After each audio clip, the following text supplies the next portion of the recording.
दुष्ट आत्मा का यीशु के सामने कोई मुकाबला नहीं।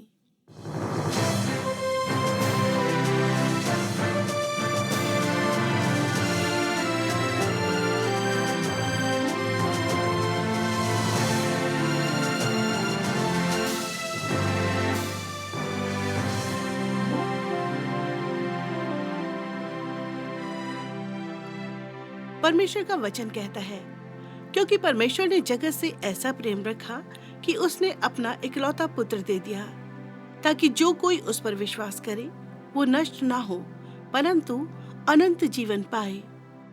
हर शब्द के दिन यीशु जहाँ कहीं भी होते थे वही शिक्षा दिया करते थे। आराधनालय के सरदार अक्सर किसी एक को शिक्षा देने के लिए और धर्मशास्त्र को समझाने के लिए चुना करते थे। एक दिन सब्त के दिन कफरनहूम में यीशु को चुना गया ताकि वो धर्मशास्त्र से शिक्षा दे सके। उन दिनों बड़ी संख्या में लोग यीशु के पीछे चलने लगे और जहाँ कहीं यीशु वचन बांटते थे वहीं आराधनालय पूरी तरह से भर जाया करते थे।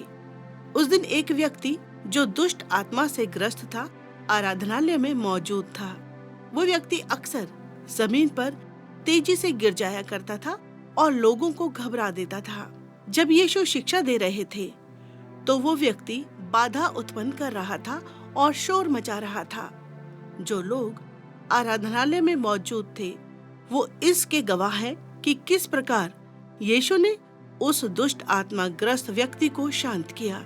आइए सुनते हैं ये नाटक जिसका शीर्षक है दुष्ट आत्मा का यीशु के सामने कोई मुकाबला नहीं।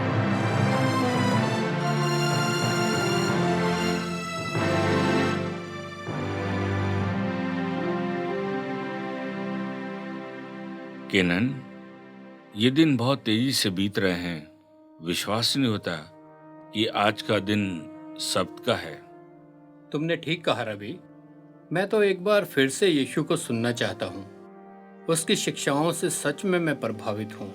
और मैं भी काफी प्रभावित हूँ। जहाँ कहीं भी वो प्रचार करता है लोगों की भीड़ उमड़ पड़ती है। वो हमारे लिए एक बुद्धिमान विकल्प है। मैं जानता हूँ कि तुमने आराधनालय के लिए सब चीजें तैयार कर दी हैं। तुम एक अच्छे सहायक हो केनन। धन्यवाद रवि। यीशु के पास सचमुच में प्रचार करने का अच्छा तरीका है। ऐसा पहले मैंने कभी नहीं सुना है। वो बहुत दीन है और पूरी तरह सच्चा और ईमानदार भी है। जब यीशु प्रचार करते और शिक्षा देते हैं तो लोग बड़ी आसानी से उनके पीछे हो लेते हैं। ऐसा प्रतीत होता है जैसे परमेश्वर उनके साथ है और वो परमेश्वर को व्यक्तिगत रूप से जानते हैं। हाँ, ऐसा ही है। लोगों के अंदर एक अजीब सा आश्चर्य, आनंद और भय देखने को मिल रहा है। वो सच्चाई और अधिकार के साथ बातें करता है और बिना किसी हिचकिचाहट के साथ। हाँ, निश्चय ही ऐसा है। यीशु परमेश्वर के ज्ञान से भरा हुआ है।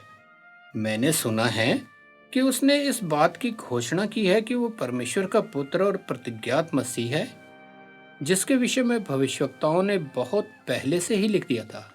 मैंने सुना है उसने लोगों के सामने कहा कि वो ही मसीह है, लेकिन यह बात उसने मेरे सामने नहीं कही।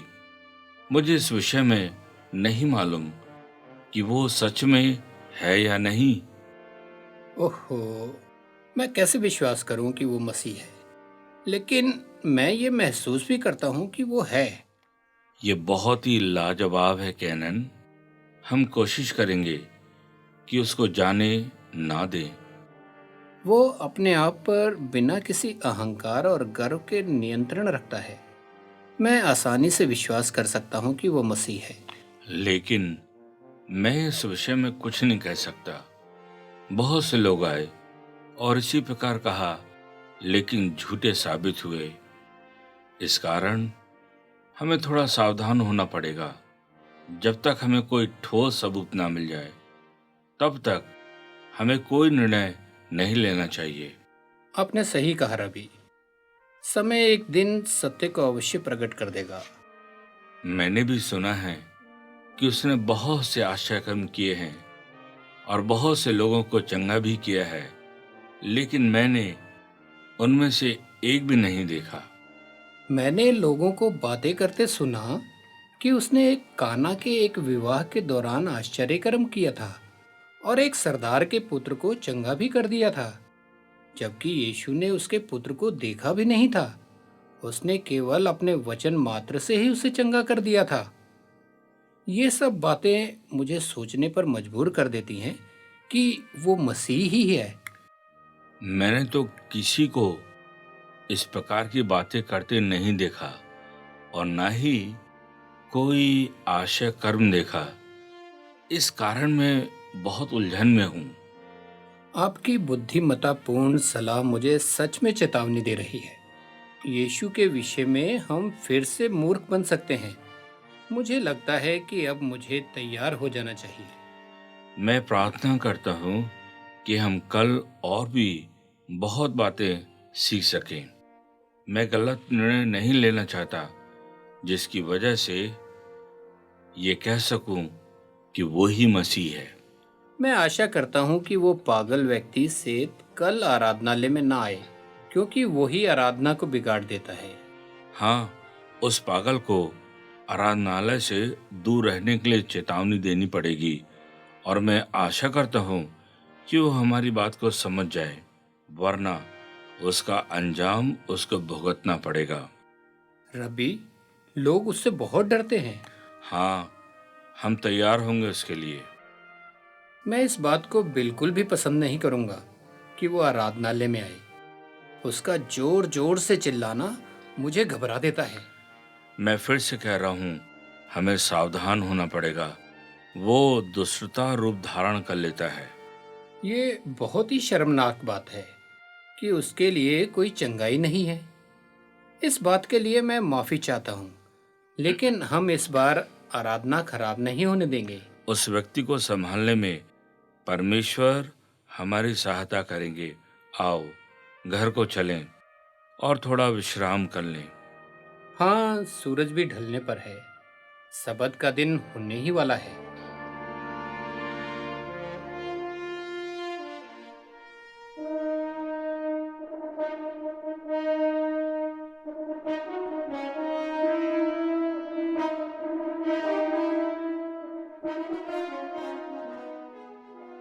तुरही की ध्वनि सबके दिन के शुरू होने का संकेत दे रही है। हमें जल्द ही घर जाना चाहिए। शुभ रात्रि किरण। शुभ रात्रि रवि।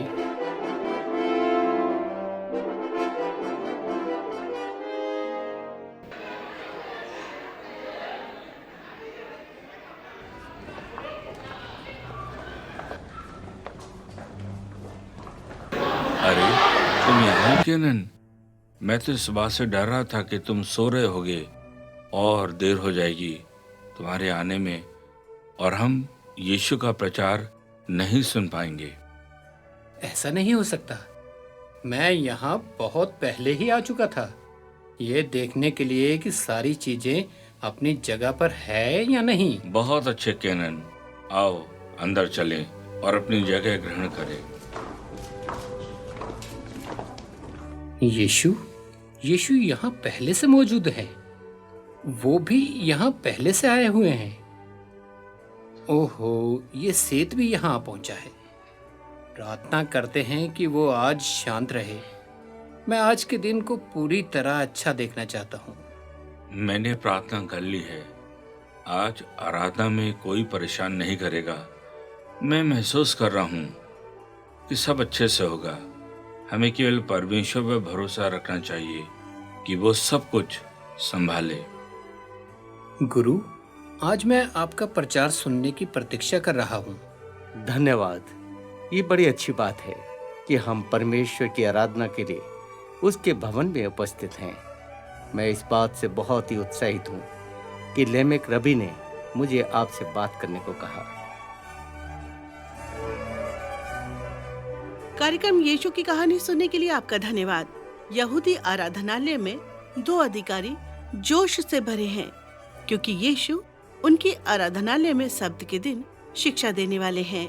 वो आशा कर रहे हैं कि दुष्ट आत्मा से ग्रसित एक व्यक्ति जो सेवा के दौरान वहां उपस्थित है, वो खामोश रहेगा और कोई व्यवधान उत्पन्न नहीं करेगा। क्या यीशु ही मसीह है? क्या वो बीमारियों से चंगाई दे सकते हैं? आइए वापस अपनी कहानी में चलते हैं, जहां यीशु शिक्षा देने को तैयार है।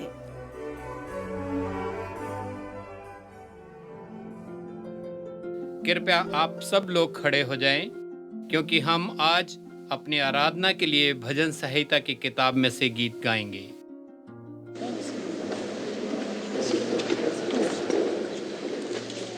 परमेश्वर की स्तुति करो, ईश्वर के पवित्र स्थान में उसकी स्तुति करो, उसकी सामर्थ से भरे हुए आकाश मंडल में उसकी स्तुति करो, उसके पराक्रम के कामों के कारण उसकी स्तुति करो, उसकी अत्यंत बड़ाई के अनुसार उसकी स्तुति करो, नरसिंगा फूंकते हुए उसकी स्तुति करो, सारंगी और वीणा बजाते हुए उसकी स्तुति करो, डफ बजाते और नाचते हुए उसकी स्तुति करो, तार वाले बाजे और बांसुरी बजाते हुए उसकी स्तुति करो, ऊंचे शब्द वाली झांझ बजाते हुए उसकी स्तुति करो, आनंद के महाशब्द वाली झांझ बजाते हुए उसकी स्तुति करो।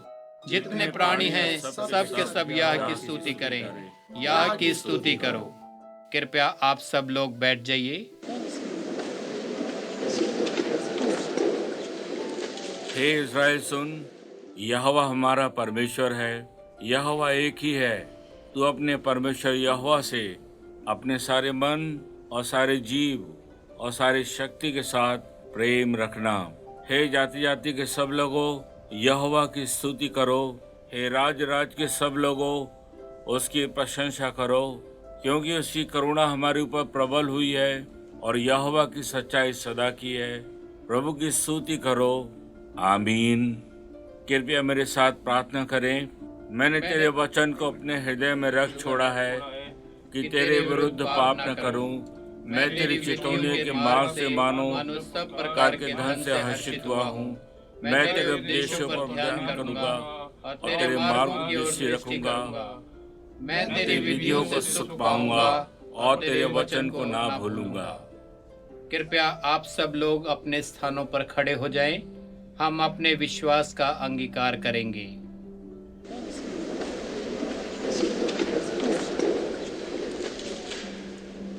सर्वशक्तिमान परमेश्वर, हमने पाप किया है, हमने धोखा खाया है, हम चुरा लिए गए हैं, हमने झूठ बोला है। मैं खो गया था और मेरा परिवार भी मेरे साथ खो गया था। मैं अपनी छाती पीटता हूँ। अपने आप को सुरक्षित रखने के लिए मैंने झूठ बोला था। मैं छाती पीटता हूँ। अपने परिवार को झूठे ईश्वर की आराधना करने में मैंने अगुवाई की थी। मैं छाती पीट कर पश्चाताप करता हूँ। मैंने अपने पिता का अनादर किया था। मैं छाती पीटता हूँ। मैंने शपथ के दिन परिश्रम किया। परमेश्वर, मैं छाती पीटता हूँ। मैंने झूठी शपथ खाई कि मेरे पड़ोसी ने मेरा कुछ चुरा लिया था। इस झूठी शपथ के कारण मैं छाती पीटता हूँ। मैंने अपने पड़ोसी की फसल का लालच किया। परमेश्वर, इस लालच के लिए मैं छाती पीटता हूँ।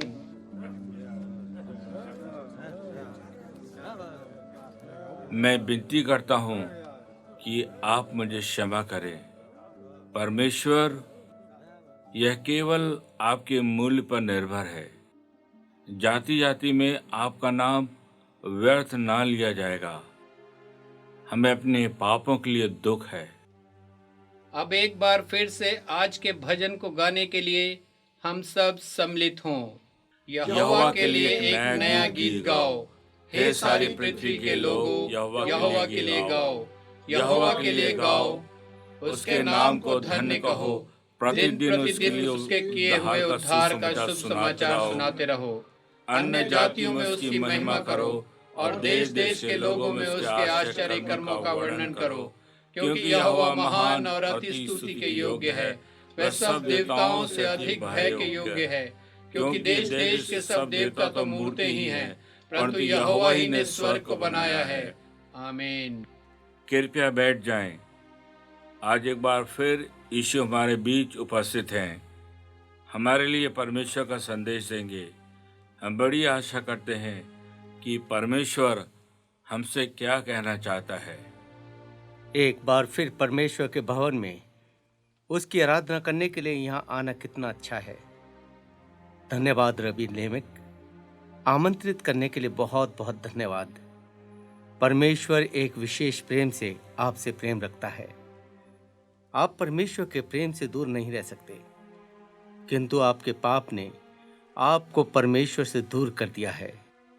आप ऐसे जीवन जीते हैं जैसे परमेश्वर आपके झूठ और विरोध को सुन नहीं सकता। आप ऐसे व्यवहार करते हैं जैसे गरीबों के प्रति आपके दुर्व्यवहार को, आपके पाखंड को, आपके बुरे मार्ग को परमेश्वर देख नहीं सकता। आप लोग मात्र स्वयं में और अपने लाभ में दिलचस्पी रखते हैं। परमेश्वर कृपया आप हमारी सहायता कीजिए। क्या यहोवा होम बलियों और मेल बलियों से प्रसन्न होता है जितना कि अपनी बात के माने जाने से प्रसन्न होता है? मानना तो बलि चढ़ाने से और कान लगाना मेढ़ों की चर्बी से उत्तम है। टूटा मन परमेश्वर के योग्य बलिदान है। आमीन।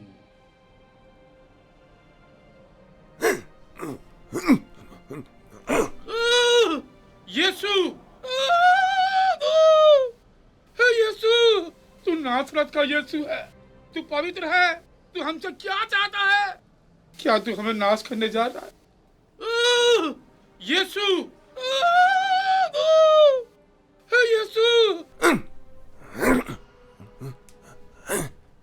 चुप हो जा, तू शैतान, उसमें से बाहर निकल जा। हे प्रभु, उन दुष्टात्माओं से मुझे स्वतंत्र करने के लिए आपका धन्यवाद। अब मैं स्वतंत्र हूँ। अब परमेश्वर जैसा मुझसे चाहता है वैसा ही जीवन मैं जीऊंगा। तूने परमेश्वर से एक मुफ्त उपहार प्राप्त किया है। घर जाओ, अपने परिवार को जाकर बताओ कि आज यहाँ तुमने क्या अनुभव किया है।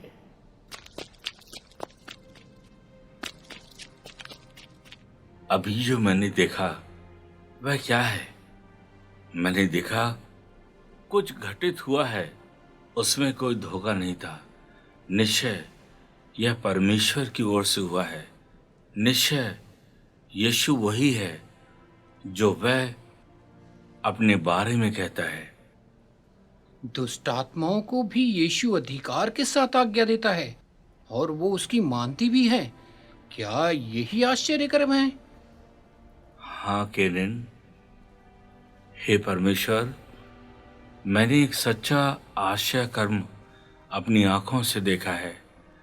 तुम ही सचमुच में मसीह हो। परमेश्वर की प्रशंसा हो। आपके बारे में मुझे जो संदेह था, आपने उसे दूर कर दिया है।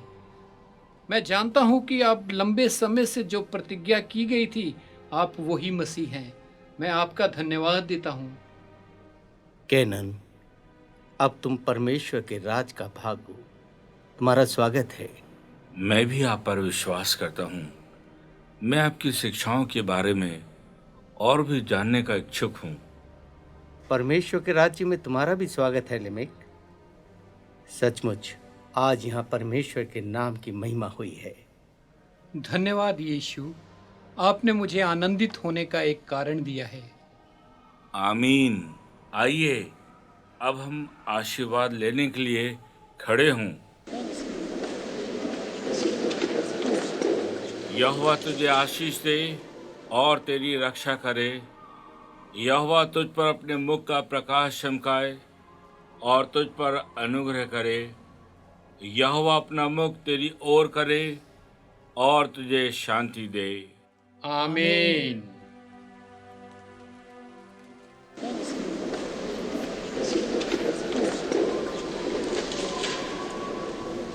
क्या ही महान अनुभव है। मैं बहुत खुश हूँ कि सेत भी आया था और उसने भी चंगाई प्राप्त कर ली। मुझे अभी बहुत कुछ सीखना है।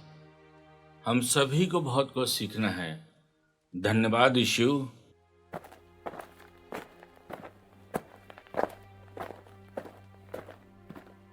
रबी, मुझे भी खुशी है कि आज मैं यहाँ आ सका। अब मुझे और मेरे चेलों को अवश्य आगे जाने की राह पकड़नी है। हमें शमौन के घर जाना अवश्य है। उसकी माँ ने हमारे लिए भोजन तैयार किया है।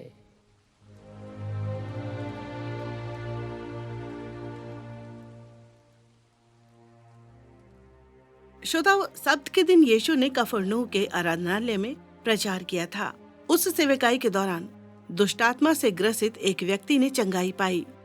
सभी लोग अचंभित थे और बातचीत कर रहे थे उस क्षेत्र में क्या क्या घटित हुआ था। यीशु को सभी प्रकार की बीमारियों पर अधिकार प्राप्त है। अगर हम बीमार हैं या किसी समस्या में हैं, तो हम भी उससे प्रार्थना कर सकते हैं। वो हमारी सहायता अवश्य करेंगे।